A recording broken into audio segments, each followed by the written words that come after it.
I've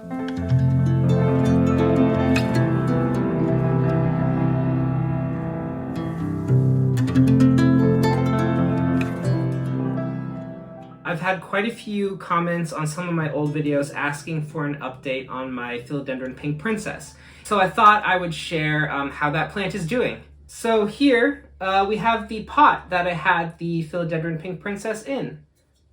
It died. I know pink princesses are super expensive, but don't worry. My sister actually had a pink princess that I got at the same time as I got my old one, and she recently gave it to me because I think she was just done with it. It wasn't really growing how she wanted it to. It had a lot better variegation than mine did, but it was just growing up in one stalk, and she doesn't know how to take care of plants, so she just gave it to me. The first thing that I did was I cut it back. So this is how much of it I cut it back to. It was pretty tall. It was probably about I don't know feet, but maybe like a foot or two. I don't know feet.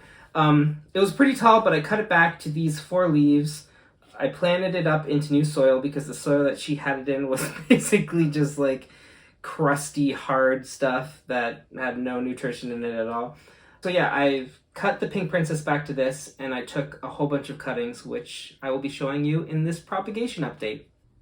So here are the cuttings that I took right here. Here's some of the leaves. A lot of the leaves with the pink variegation have either like curled up like this or they completely fell off, which is fine, and I'll explain why it's fine. But these are some of the cuttings that I have just in water, and I will take them out now. So again, I took these cuttings about, I want to say 3 weeks ago or something like that. So let's take a look at each of these cuttings. We have this one, which was the top of the plant. You can see there was a new leaf coming in there.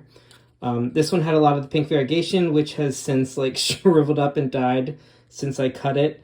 But it is growing quite a few new roots. It's got some really nice roots there. I'm going to wait a while for these ones to grow like really thick, long roots before I plant them up with the mother plant. But yeah, this is what some of these leaves look like. The pink on this one's doing all right.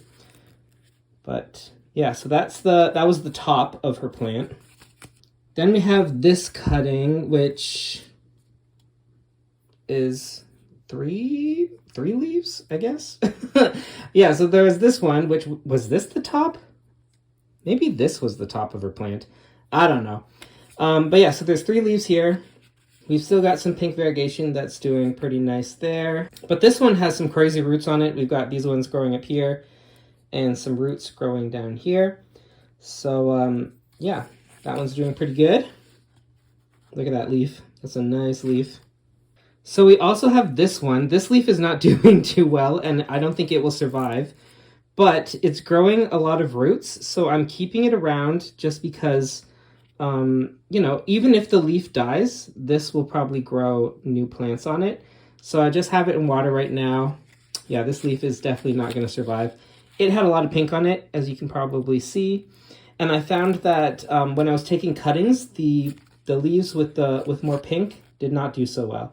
The leaves fell off, they dried up, and all of these started growing roots, but the leaves fell off. So I kept them, and I'll show you them in a bit. But yeah, so there's this one. And lastly, there is this cutting, which has this little leaf on it. That I think was a new leaf, so there wasn't really much development there. But there's some pink on this leaf that has stayed around. And this one is growing quite a few new roots as well. I think I've got 2 aerial root spots here and here. And it's growing pretty well. I'm pretty happy with how it's been growing. Yeah, and it looks like these are 2 separate growing points, or maybe this was the new growth, and here's a new shoot or new leaf coming out of there. But yeah, I'm pretty happy with how these are rooting up, because with my own plant, I'm not sure if I just got like kind of a bad plant, but whenever I would take cuttings of mine, half of them would die and wouldn't grow anything, and they would just end up being mush. So I think her plant was a lot hardier. It produced a lot better pink variegation than mine did, and it roots a lot better than mine did. So she just got the overall healthier plant. So when I took all the cuttings, there was a big long stem, which is like this one right here. Let me see if I can focus that. This one long here, it was a big long stem and it had some rhizomes on it. And I thought maybe I could put it in perlite and just see what happens. I know that you can root philodendrons and stuff just from the stem without even having a leaf. So I put it in this perlite, let it soak, and it's kind of hard to see, but there are roots growing over here. And it's pushed out a new leaf, which I'm like thrilled to see. So a couple of these other little roots, I have this piece of the stem, this piece of the stem, and this piece of the stem in the water. And they all have very pink leaves attached to them. Those leaves died and they completely fell off. But when I was taking them out and like changing the water and stuff, I noticed that all of the roots, where the aerial roots are on those plants with the leaves that had fallen off, were growing lots of roots and they were putting out new growth.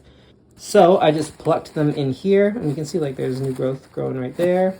There's new growth over here. I'm not sure that there was much happening with this one, but I put it in here, you know, just in case. So if all goes to plan, I'll have quite a few new pink princess plants to put in with that mother plant to create a really nice, big, bushy pink princess, which is the dream that I've had for like 3 years since I started collecting plants.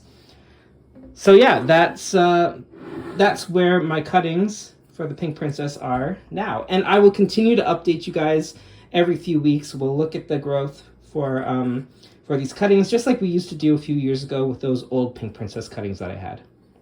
Now, I don't have too many other cuttings on the go, but I do have this Hoya Chelsea cutting, which really just kind of fell off the plant. I don't even think I took a cutting of it. It just fell off, and I put it in water to see if it would root. And it's forming some little tiny roots down there. This has been in water for, I don't know, about 2 or 3 months. And I could probably put it in something like perlite or sphagnum moss, and it would grow a lot quicker. But I wasn't really that concerned, even if it did grow roots or not, because the plant that I have of this is super full and thick and constantly growing. So this just had fallen off, and I thought, well, I might as well try and root it up and maybe give it away to a friend or something. So it is forming roots. I just think that this is going to take quite a bit longer than some of the other stuff to grow enough roots that I can plant it up. I've also got these cuttings. These are satin pothos cuttings from a plant that my mom had that completely died. It was a huge plant, and this was about all that was left of it. So I took the cuttings of those, put them in water, and I just did this yesterday, so there's no roots at all to see on these. And these will probably take a long time too. I've noticed that satin pothos take a long time to root in water. I've noticed they take a shorter time if they're in perlite or sphagnum, at least for me. But again, I'm not really in any big rush for these to root, so I just put them in some water and put them on a shelf. So hopefully they root up. But yeah, that's it for this propagation update. So I'll keep you guys updated. We'll do some more propagation videos as these kind of progress, and we'll get to see how they propagate and eventually plant them up to create some nice plants. But yeah, thanks for watching, and I will see you in the next one. Thanks again for watching. Remember to like and subscribe for similar content. On Mondays, I post videos about houseplants, and on Fridays, I also post videos about houseplants, and reading, writing, photography, art, and any other generic interests of mine. As always, you can find my social media links in the description below. Also, you can find links to H&H Games, the board game company I've helped create, and our debut board game, Season of Heroes. You can also find the Amazon links to my fantasy series, A Chronicle of Crowns. Thanks for watching, bye!